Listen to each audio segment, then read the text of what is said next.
I can, because we've been cut down to 10 minutes. First, I would like to provide a quick account of what the staff has been up to in terms of supporting and facilitating the process. Oh, sorry, I keep going backwards. Okay. We have set up a regional salt and nutrient management webpage for sharing pertinent information and an email subscription list to provide SNP-related notifications to interested parties. We've developed a guidance document to assist stakeholders in the plan development process, and the document is available on the website where the link is provided on the slide. We have conducted annual stakeholder salt and nutrient management plan workshops since 2010, so that's 3 in all, and we use these workshops to provide a forum for stakeholders to receive updates, compare notes, exchange ideas, and showcase their progress. Presentations from all these workshops are usually available on the Salt and Nutrient Management Planning web page. We've also provided each stakeholder group with a regional board staff contact for technical or regulatory support as needed. So the next few slides are going to provide a brief update for the progress on each of the stakeholder groups. And the first is for the Central and West Coast basins, which Ms. Lee will be presenting. Go ahead, Fawn. Oh, thank you. You want me to move this? Oh, sorry. Thank you. Great. Good morning, board members. We just want to thank Ganachi so much for inviting us to this meeting. She and the other water board staff have been a tremendous help to us on this project. So the map you see in front of you is the Central and West Coast basins. The light blue is the Central Basin and the dark blue is the West Coast Basin. And our basins are unique in that we have seawater intrusion happening along the coastline of the West Coast Basin. And so we operate 3 seawater intrusion barriers shown in the orange lines. And we inject imported water and advanced treated recycled water. At the orange at the top, you can see the Montebello Forebay spreading grounds where we utilize stormwater, imported water, and tertiary recycled water for recharge, groundwater recharge. And what's the breakdown between those 3 sources? Do you know? Let's see. You mean at the spreading grounds? Yes. I think it's roughly about 30% for each thing, but we're trying to increase the recycled water. Of course. Yes. Okay, so just to give you a little background on the basins, the 2 basins cover about 420 square miles. We've got 43 cities overlying these 2 basins. The population is about 4 million, which is over 10% of California's population. Groundwater makes up about 40% of the water supply, and we pump about 250,000 acre-feet per year. So the WRD was, as a state special district, created in 1959, and we were created to manage these 2 groundwater basins. So our mission is essentially to protect and preserve the groundwater. So in terms of our efforts to date on this project, immediately after the recycled water policy was issued, we began forming our stakeholder group. We researched salt nutrient guidelines and documents. We attended numerous workshops. And then in 2010, we began preparing a work plan for the salt nutrient management plan. And that's the picture shown there is the front cover of our work plan. And by December 2011, we had gotten approval from the LA Water Board on this work plan, and we moved forward. We then hired a consultant last year in May to help us prepare the salt nutrient management plan. And then from then until now, we've been holding numerous workshops. We've compiled a bunch of data. We worked with other regional planning efforts. And we prepared technical memorandums, which are documents that basically cover specific larger elements of the salt nutrient management plan. At the end of this thing, we're going to be taking those tech memos and putting them together basically to create the salt nutrient management plan. And we're going through the whole process of public review and everything. So we also created a project website specifically for our efforts. I know we're short on time, and I'm not going to go through these, but we've accomplished quite a few items since October on the major elements. And then we have the next few goals for this month is to finish up our basin-wide water quality monitoring program. And then by April 2013, we'll finish up the implementation measures. And then by May and June this year, we want to complete the draft salt nutrient management plan and start the CEQA analysis. And our goal really is to complete this thing and have it adopted as a basin plan amendment by May 2014. So, you know, we've spoken quite a bit, or heard quite a bit on the challenges on this project. We have the same challenges: stakeholder outreach, trying to keep the stakeholders involved and informed. The stakeholder process requires a lot of time, and we want to stay on schedule. And our budget for this project is about roughly a little over $500,000. and funding. We've been trying to establish stakeholder cost-sharing agreements and trying to find other sources of funding. Wow. Thanks, Kanachi. Thanks, Kanachi. Thank you, Fong. Backwards again. Okay. The next update is for the Upper Santa Clara Basin, which is located in the northwestern Los Angeles County. The basin covers about 103 square miles, and 2 of the primary aquifers are used for groundwater production. Other sources of water include imported state water project water, groundwater banking outside the basin, and recycled water. Could I ask you to slow down a bit? Okay. I really want to hear what you're saying. So just Okay, slow so down the a bit. recycled water use is projected to increase from current levels of about 450 acre-feet per year to almost 10,000 acre-feet by 2030. Water quality issues include high levels of chloride, total dissolved solids, nitrates, and perchlorate. The planning effort is led by the Upper Santa Clara River Regional Water Management Group, which is made up of local water and sanitation agencies. The group received Integrated Regional Water Management, which I'll be calling IRWIMP funding, in 2011. They have completed a salt and nutrient loading analysis and are currently developing their water quality monitoring program and assessing potential groundwater management strategies. They expect to complete the plan by May 2014. Now, is that the plan where they are going to have a brine line, install a new brine line? Not this one. This is not there's a Lower Santa Clara and the Cayugas they're talking about there. Okay. Upper Santa Clara provided us with a list of their issues of concern, and notable among which are the already existing water quality impairments in the basin, the high cost of recycled water production and supply, and addressing areas that are actually impacted by septic systems use. Our next groundwater basin group is the Lower Santa Clara Basin. They're located in western Ventura County. Water users rely on groundwater for more than 65% of the water supply. Water quality parameters of concern include the nitrates, total dissolved solids, salt, and PCBs. The salt and nutrient management planning effort is led by the Ventura County Watershed Protection District. A stakeholder group was formed in 2011. The group has worked on cost sharing and is coordinating with other basin groups where there's overlap between basin. Like, for example, they receive some of their salt impacted water from the Upper Santa Clara Basin, and then they do have an overlapping basin with the Cayugas Creek group, which I'm going to talk about in a couple of minutes. The group received IRWIMP funding in 2012 to assist with plan development. They got about $379,000 for that. And in addition, the local POTWs have indicated their intent to provide matching funds of about 25%.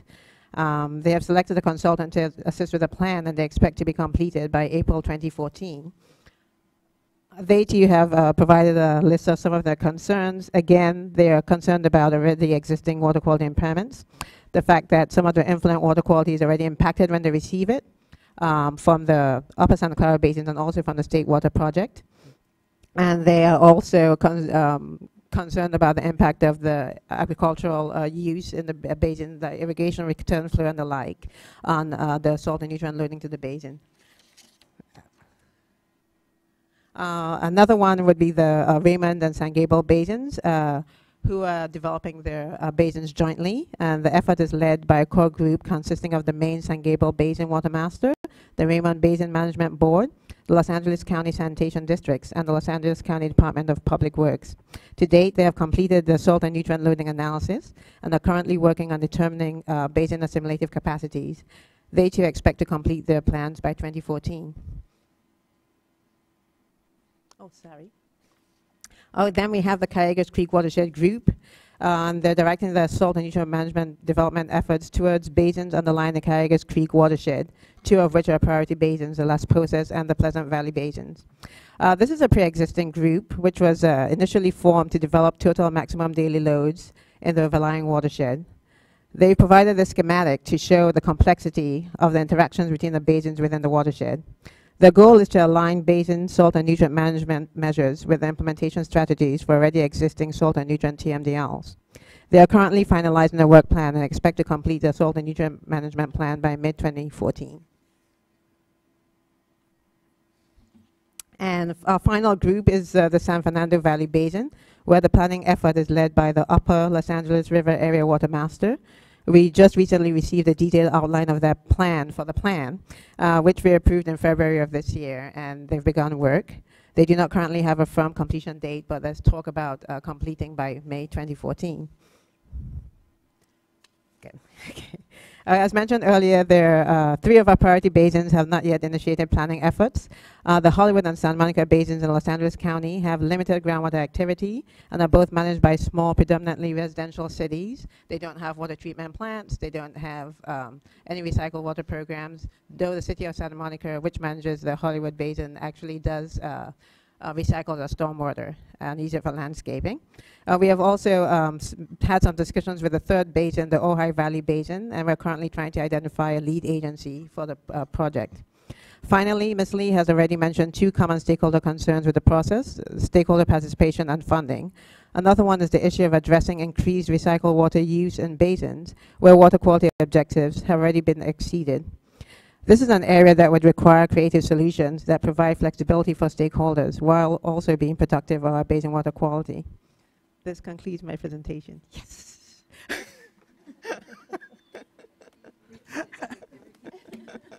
Thank you. I'm exhausted just listening to you. But thank you. That shows, I mean, tremendous amount of work and commitment by you and your stakeholders. Thank you. Thank you. And on the issue of addressing recycled water use in basins where water quality objectives have already been exceeded, this was what led to the planning effort in Region 8, and they did use this planning effort to identify where desalters were needed, where additional stormwater infiltration was going to help improve the situation over time. Yes. And so you know, that can be worked with. Yeah, this is what some of our stakeholders already said, considering looking for ways to like create assimilative capacity and work, you know, within the boundaries to try and achieve some flexible implementation strategy. Yeah. Thank you. Thanks. Next, from Region 3 Central Coast, we have the Interim Executive Officer, Ken Harris.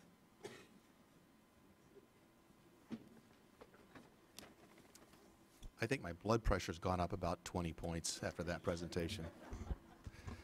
This sort of reminds me, I think, of this is kind of the regulatory version of speed dating. So I'm curious to see who gets the movie and the dinner tonight. So. Good morning. I'm Ken Harris, Interim EO for Region 3. Thank you for having us today. My slides are fairly straightforward, and we should get through this on time. This is our region, of course, and the highlighted colored areas are ones that where we have salt nutrient management plans underway. The gray areas are ones where they are not underway currently. We'll talk about that. And then the white areas are mountainous areas in the region. So we have 60 basins, sub-basins. Overall, 10 of the 60 basins are covered by planning efforts at this time. And I think the numbers they sort of fool you, and you'll see on a future slide why the numbers are the way they are. So 10 of those covers 58% of our total basin area in terms of acreage. 21 of the 60 basins are high priority per gamma. And 7 of those 21 high priority basins are covered by current planning efforts. And that's 68% of the high priority basin areas. Where we're lacking right now in high priority areas really are the big ag valleys. And that's, it's complicated in terms of our current efforts to implement the ag order, and I'll talk about that in just a minute. One thing I want to point out is if and when we get these areas covered by some plan to deal with salt and nutrients, our total percentage would be 93% covered. So they're fairly significant in terms of the area that they cover. I'm going to skip the next slide because I'll come back to that. This again is the same map, but with the current planning efforts underway. I just wanted to highlight those for you so you could see what those are.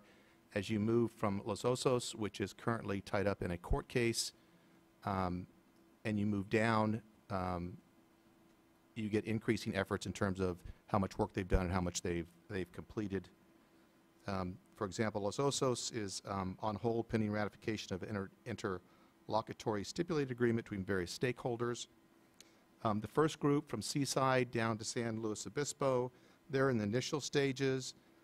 Work to date includes completed scopes of work, schedule, partial funding, contracts with consultants, and initial stakeholder outreach meetings. The second group, Santa Barbara on down, they've done the most work. They've completed multiple stakeholder meetings. They've begun generating draft water quality and load assessment documents and statistical water quality models, and some have begun work on assimilative capacity analysis. So this is a complete list of all the basins in Region 3. The colored ones correlate back to what you saw previous. The ones that are bold and underlined are gamma priority basins that currently there is no effort underway in terms of salt nutrient management plans. And then the lighter basins with the asterisk are what we would call the low priority, the low risk basins. Those are the ones that we will deal with in, one or two basin plan amendments, which is allowed under the salt nutrient management plan.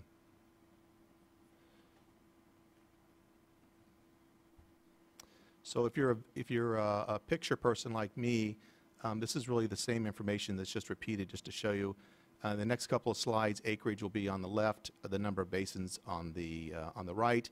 I think the acreage is more telling than the numbers. So that just shows you again, blue is the number of area-wide that are covered by salt nutrient management plans in our region, the red without, and then the smaller green portion are the ones with their low priority.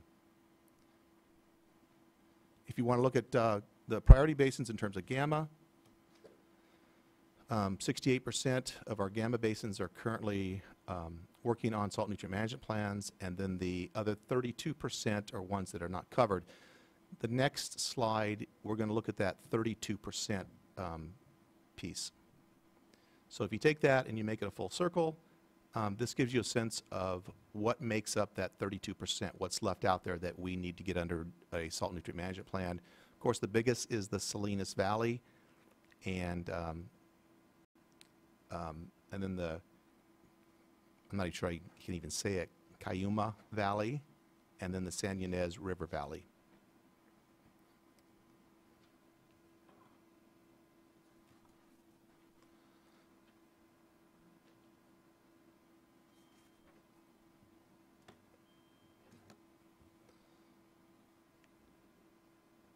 So the challenges that we're facing in terms of the ag, it's complicated.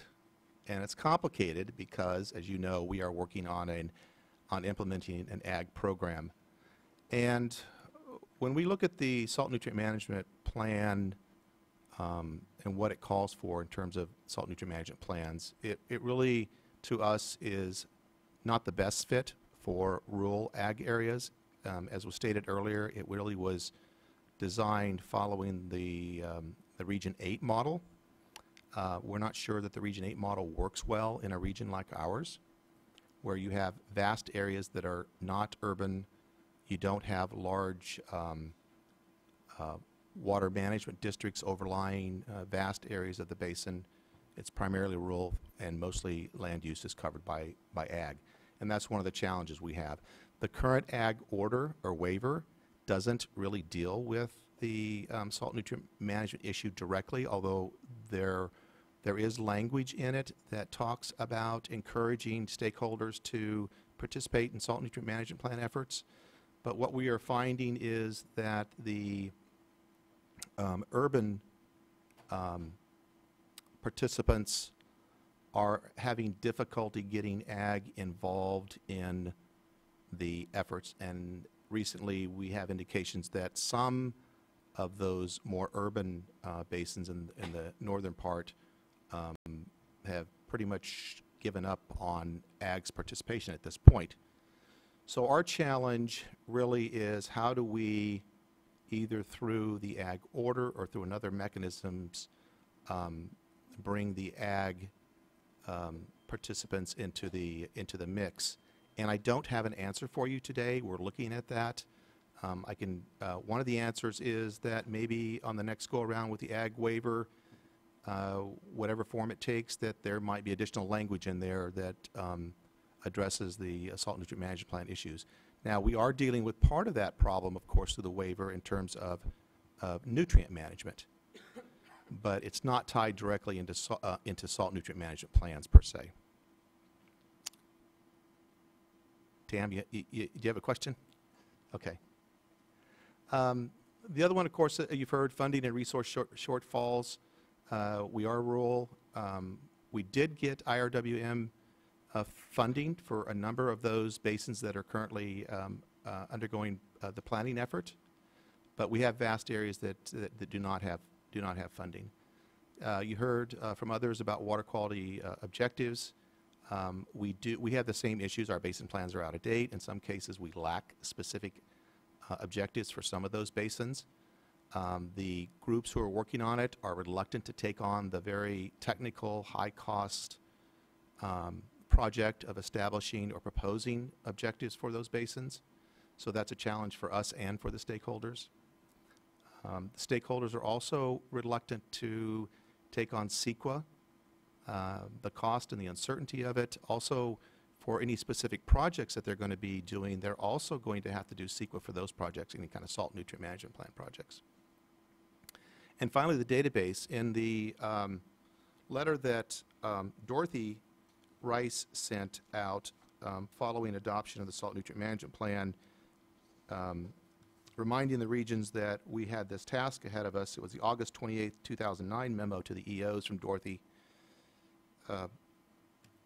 She stated in there that there would be a data system, or that GeoTracker would be modified so that the information that comes from the salt nutrient management plan work and monitoring, we would be able to upload that into GeoTracker. So we'd like to see that move forward. That would be a great assistance to us.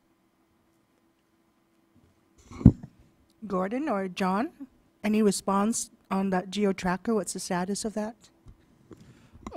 We've had some discussions about modifying the GeoTracker system for tracking salt nutrient management plans.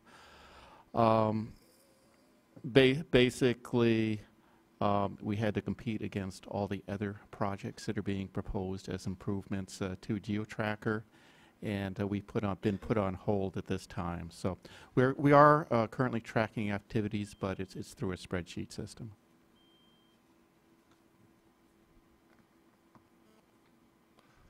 I'll be blunt.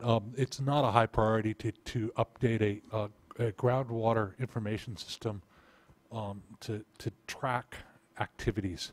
So we should coordinate more with the regions on the method that we're doing for tracking, because we are tracking it through a spreadsheet, but it just didn't seem a good use of our fund.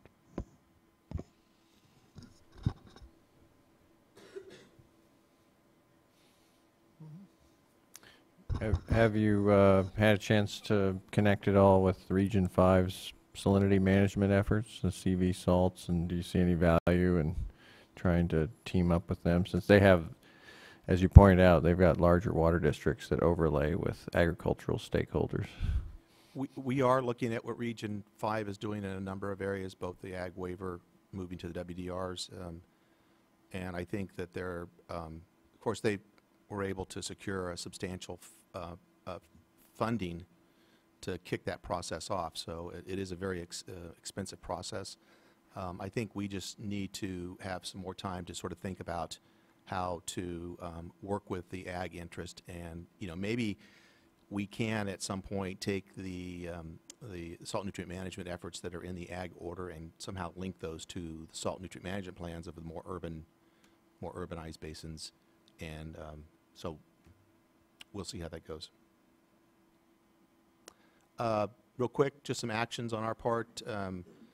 Like everyone, we've done a number of kickoff meetings around the region. We've expanded on the elements document that the state board produced to help our local stakeholders. We have a web page.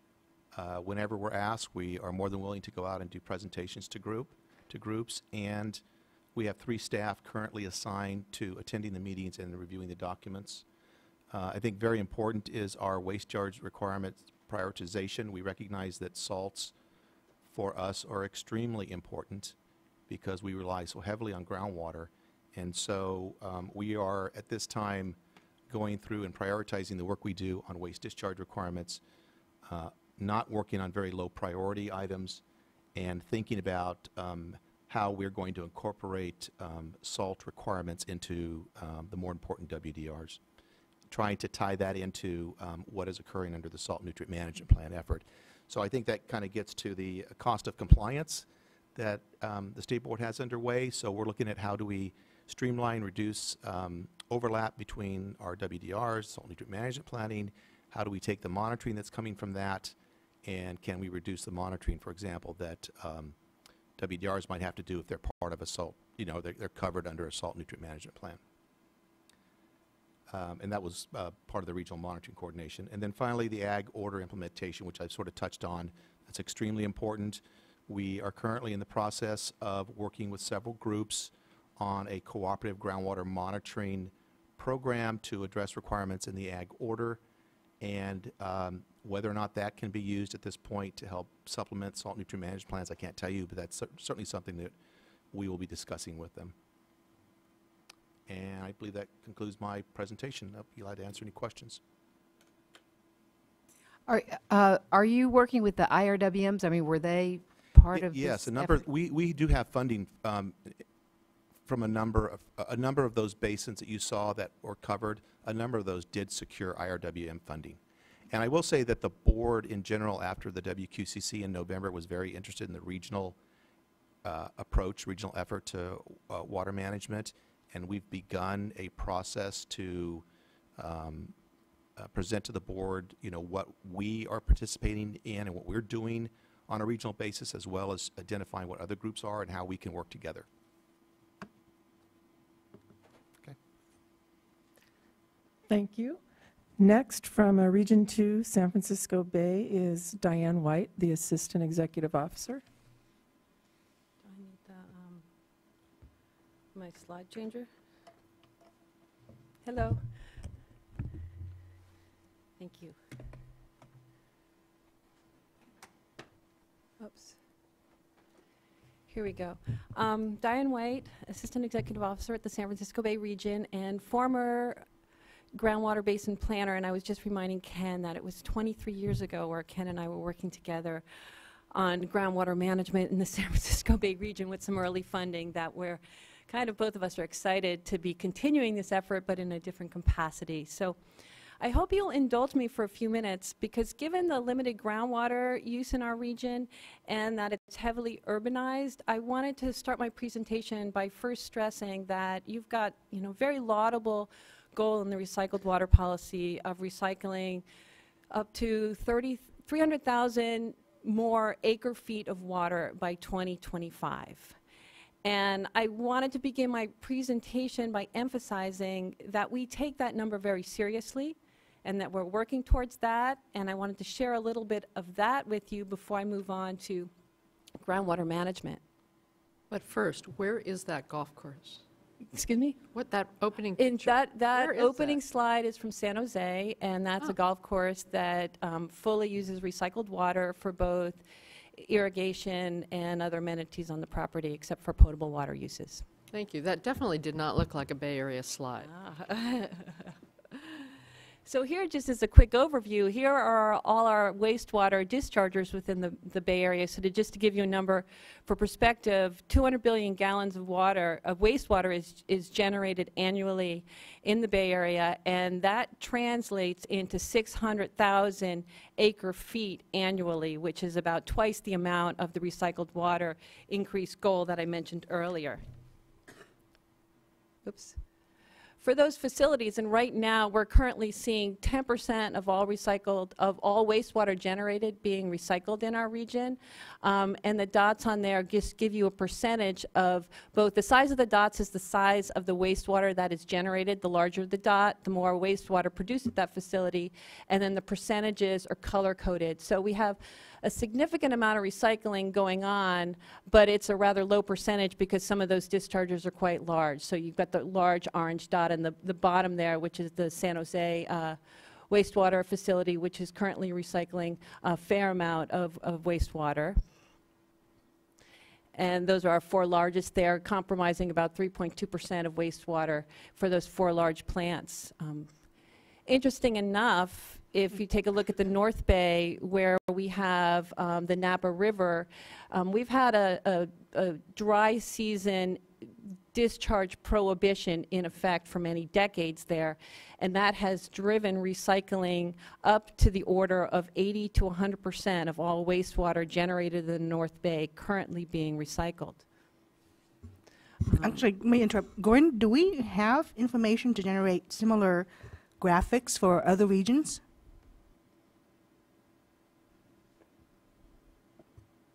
Actually, I should ask Diane, how did you get this information?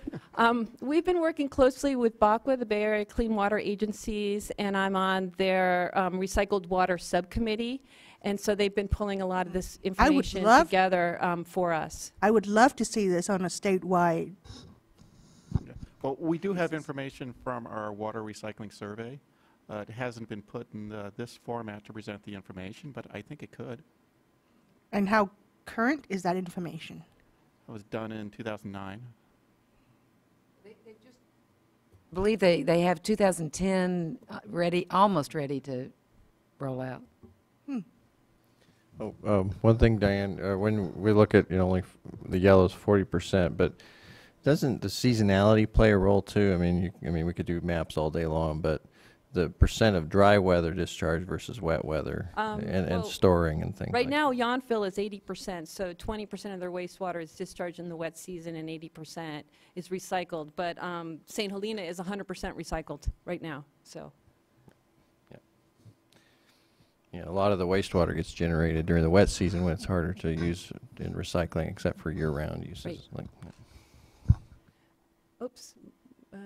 Here we go. We've got 35 water recycling treatment plants within the Bay region.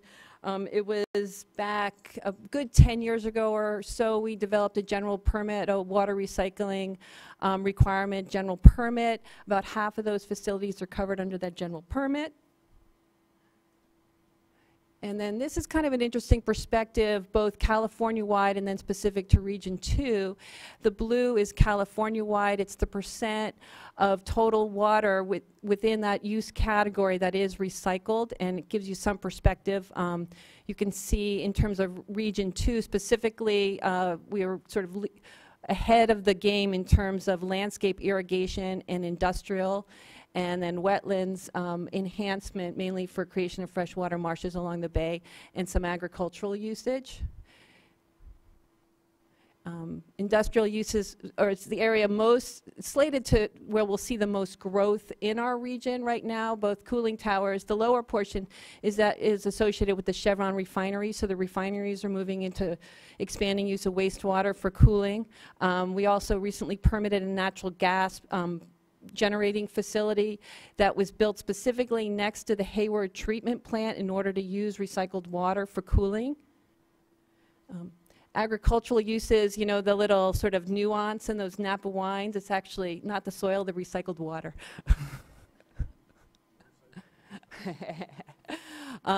Landscape uses, really more and more what we're seeing in the Bay Area, and a general acceptance by the public of that use, which I think is a big step forward statewide, because that is clearly one of the impediments.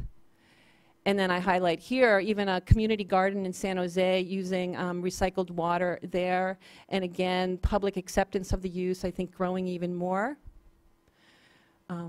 Commercial uses down in Silicon Valley continuing to look for sources of recycled water in order to, in the electronics manufacturing industry. So we've been promoting that as well. And then managed wetlands, maybe somewhat unique for our region, but certainly looking for expanding freshwater marshes along the bay, and treatment plants looking to actually recycle their water for a net environmental benefit along those lines. So we've got some nice examples of that down there as well. And so now working closely with BACWA, what they've got in place right now, even in terms of, slated infrastructure, is a doubling of recycled water use within our region that of the order of, let me check my notes right here, because I think that's of some importance, forgive me, of an additional 600,000 acre feet by the 2025 mark, which essentially is about 20% of where the state board is looking for the whole entire state to go. And that's with what's just in place. Certainly there's a lot of activities underway looking for additional funding, and they feel that that can go much further with additional resources put into play there. Oops. So some of the impediments that have come to our attention in the recycled water use, certainly expensive infrastructure. The estimates now is that our municipalities are looking for grants of the order of covering about half the costs of large expansion of their facilities to provide additional recycled water of the magnitude that's really needed to move forward and reach some of the, I think, the bigger goals than what they have already in place. And the IRWIN process has been critical and will continue to be, and we're actively involved in that and promoting that. Public perception, as I mentioned, is coming a long way along those lines, and so we'll see where we can take all of this. Which will bring me now to groundwater and salt and nutrient impacts, and I think we've been taking really a three-pronged approach on this. Salt management has been happening in our region for decades, and that's essentially because of saltwater intrusion issues and subsidence problems that took place in the 70s and the 80s. So there's been active saltwater intrusion management, which I don't think we were really getting at with these plans, but actually pretty critical, and has gotten a number of districts sort of, they've had their feet wet for a while in that arena. Likewise with conjunctive use of groundwater and surface water supplies, and as I'll talk about our basins that we're working on, what's happening there. But I really wanted to emphasize with this slide is nutrient source control. That's the area where we're really focusing our efforts right now in lieu of having plans in place. And that's by doing things like updating our, we have a general permit for confined animal facilities. We're going to be updating that, and we're looking at each of the facilities covered under that permit in taking a closer look as that relates to groundwater basins within the vicinity of where those facilities are operating. Limited, of course, in Region 2 as compared to other areas of the state. Likewise, nutrient TMDL efforts have pointed us to septic tanks, and through the new septic tank policy, looking more closely at those local agency management plans to see what can be done, if anything, in those areas. Most of the drive will be essentially looking at areas where we can move away from septics and onto sewered areas, and I'm involved in a project like that right now, which has to do with city boundaries and a lot of sort of city politics associated with that, but I think we'll see some benefit happening from that. This is just a quick overview for the San Francisco Bay region.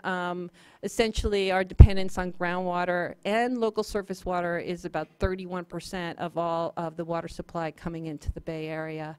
A lot of, in that surface water category, there's a lot of where groundwater is being used. There's also surface water that's typically being used and stored within those basins, so a conjunctive approach towards that. Here are the groundwater basins in Region 2 kind of smattered around. You can see in the lower South Bay, the basins there all ringing the bay, and the areas susceptible to the saltwater intrusion problems that are been managed, as I said earlier, with some saltwater intrusion barriers. We are focusing our salt and nutrient groundwater management efforts on the three highlighted basins. The one in the bottom is the Santa Clara Valley Water Basin. Basin 210 is Livermore Valley, managed by Zone 7, and that is essentially our only enclosed basin. And then up at the top, the Sonoma Valley Basin as well. Now, we're focusing on those three basins, one, because they have a lot of groundwater usage. There's active management agencies in place. They have been, they're in the process, as part of this process, of essentially looking at the groundwater management efforts and updating a lot of their loading models and such. The Basin 210, the Livermore Valley, we had a basin plan amendment, and I think going back in 2004, it was incorporated into our basin plan. It is not a nutrient plan, it's a salt plan. We've got a brine line coming out of Basin 210 into the bay. They actively pump groundwater, remove TDS, put it back in, take imported water, and also manage the basin for salinity quite actively. So those three entities have been really good to work with, and they're setting, I think, an example for our region of what can be done. I've got 3 staff, one assigned to each basin. There are groundwater cleanup staff that I've assigned to those basins to sort of broaden their understanding of basin management as well. And then we have 1 basin planning staff who part of her time is helping orchestrate this effort. So again, our high priority basins, the basins with the most activity. The surrounding basins, we've got 2 slotted for sort of the next phase, and that will be along the bay, the Niles Cone region, which is just above the Santa Clara Valley Basin. I can't read the number from here. It's on that side of the bay, and some of the western basins of San Francisco. And hopefully Napa. The problem with, besides Niles Cone, is that for the other areas considered groundwater basins, there's no active groundwater management entity to work with. We have sort of an array of stakeholders. So essentially we'll be looking to Region 1's model, which David will talk to you about how we may sort of address some of those basins a little bit more globally through our basin planning efforts. And, you know, of course, continue to work with anyone within those areas who's willing to work with us, but lacking a single entity for some of the smaller basins. We're essentially working with a number of individual pumpers with not the technical expertise, and at the same time promoting IRWIMP into some of those other areas as well through that process to look more closely at some of those other smaller basins. Here's a bit of our schedule. We seem to be pretty well on track with the 3 high priority basins, which again is the majority of groundwater use within the region. And I think I'll conclude with that, and happy to answer any of your questions. Thank you. Diane, when you mentioned that you and Ken had been working on this for 23 years, I wondered why you both were sitting back there smiling. I had no idea what you were talking about, but, you know, that's a long time. It is. And last, we have from Region 1, the North Coast, David Leland, the Watershed Protection Division Chief.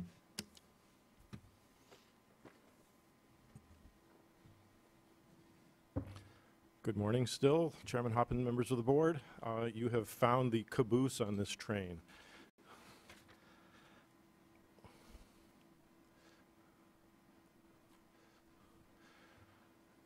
We have 62 groundwater Go back. basins. I want to see that picture.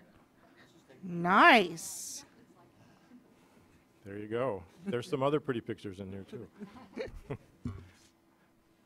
We have 62 groundwater basins in the region, and I'll get to how they broke out in a moment.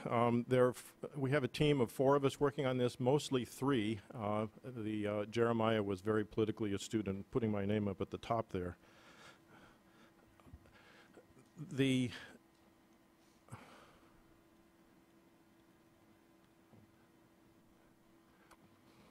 We had one entity that came forward, one group that came forward volunteering to develop a salt and nutrient management plan. That group is led by the city of Santa Rosa and addresses the Santa Rosa Plain. The other 61 basins did not have anyone who came forward, and we proposed a programmatic approach to address those through our basin planning amendment process. In the Santa Rosa Plain, we have the salt and nutrient management plan is in the final stages. We anticipate getting that this month. We've looked at a draft, commented on that draft, and we'll be receiving a final. We don't anticipate that that group is going to propose any changes from the existing approach to recycled water management for that area.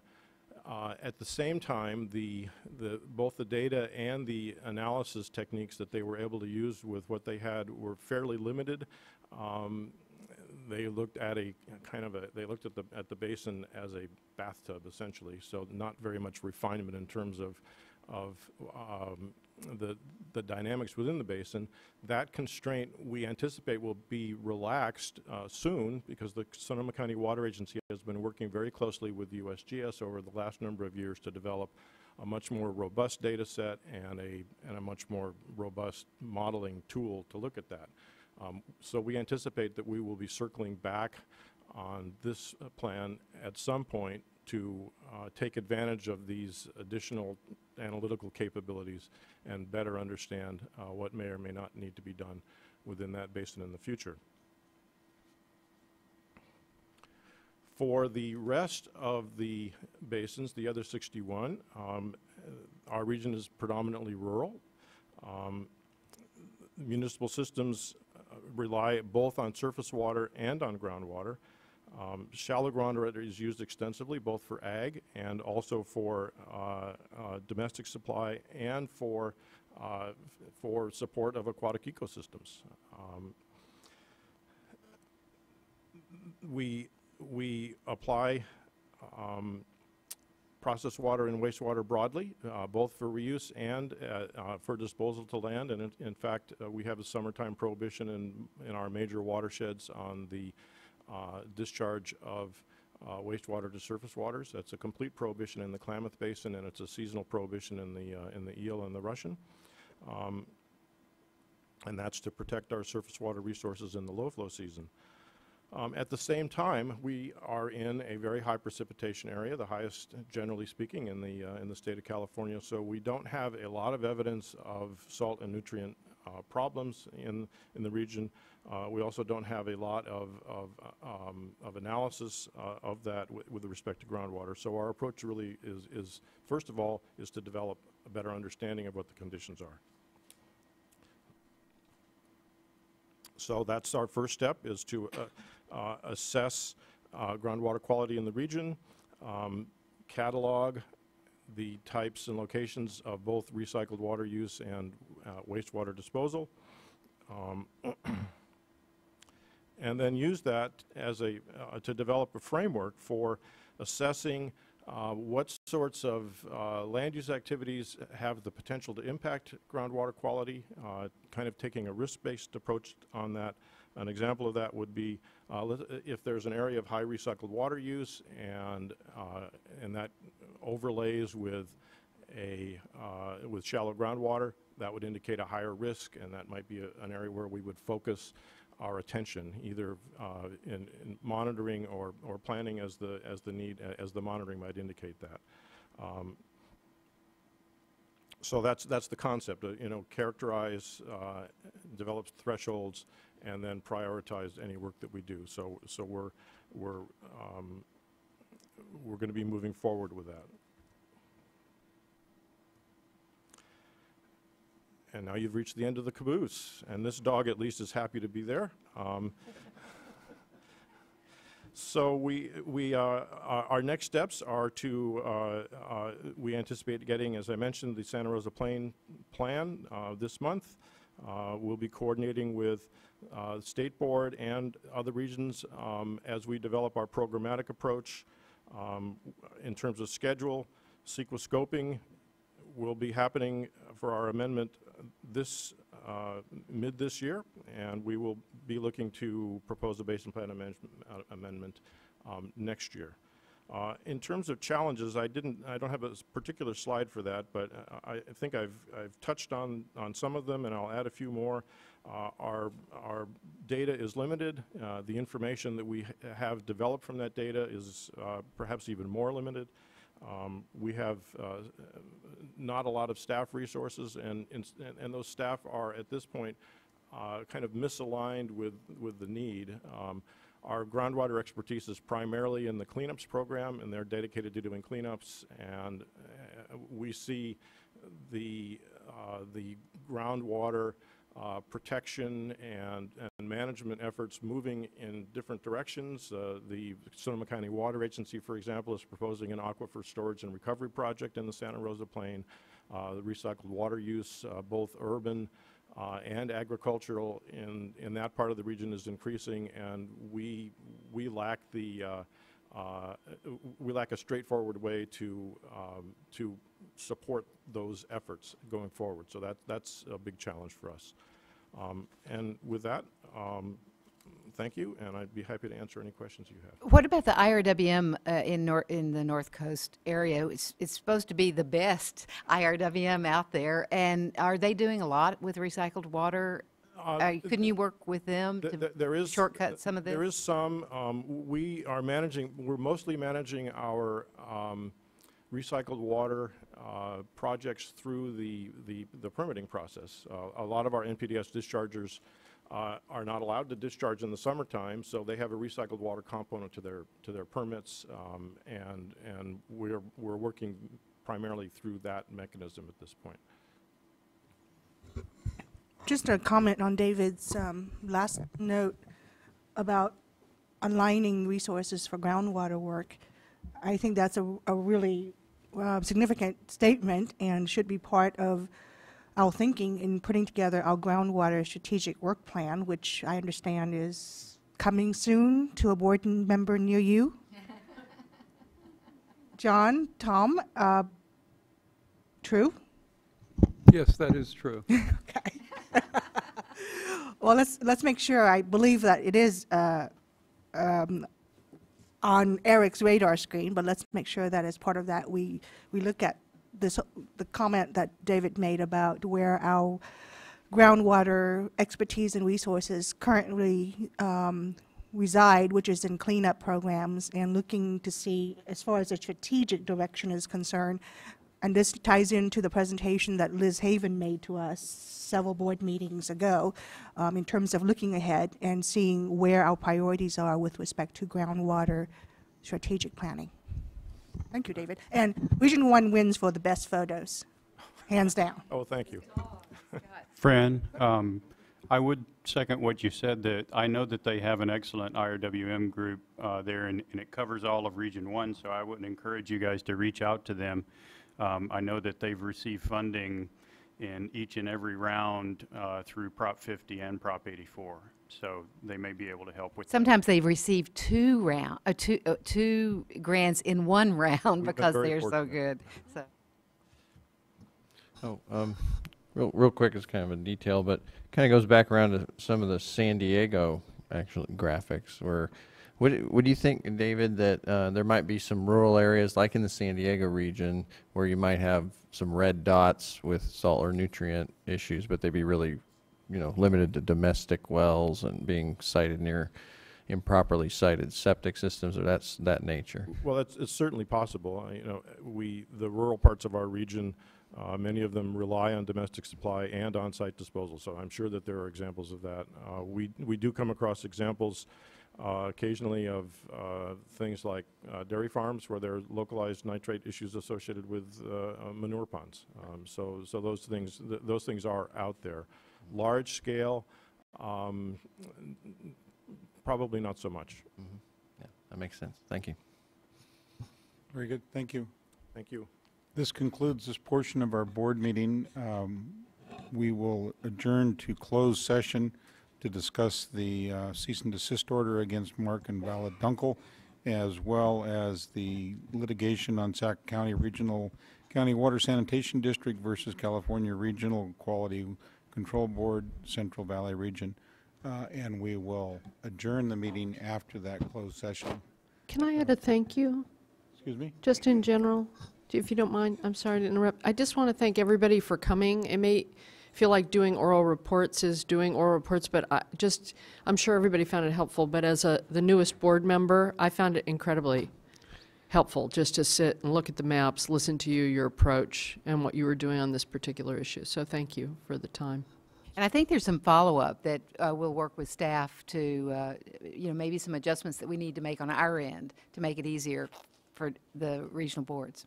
Yeah, thanks for everybody for traveling and preparing these presentations. They're really informative, and I hope also that you learned from each other in terms of some different approaches and resources that are out there, and that you learned that the State Water Board thinks this is a very important endeavor, and it does connect to basin planning, and it's very crucial for our sustainability as a state. Thank you. And a special thank you to the one stakeholder who came all the way from the Los Angeles Regional Water Board. I think that's a really strong signal of how important it is to engage stakeholders in this process, but also a clear indication of the commitment that your district has. So thank you very much.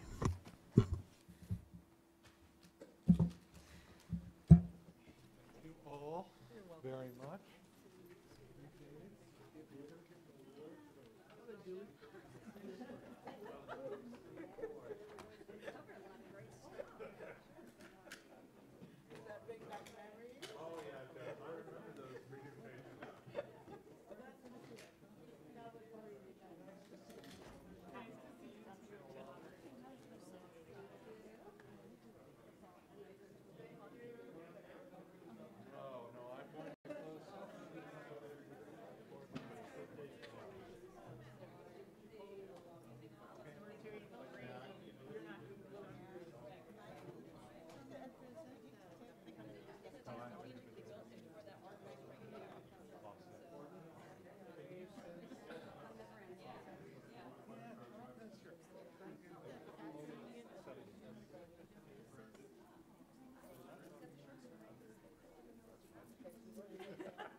What's that, Frank?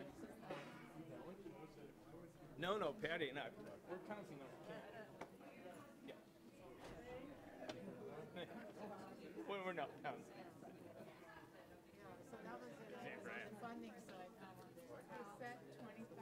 Yeah, I saw when we got in last night. No, we should figure out what we need to do. They have told me that they've got a tracking system. What's more about the data you're getting? It's not just the tracking, it's actually the data. What's that? Oh, well, that goes. I'm ready. Okay, I misunderstood. Really ready. Making sure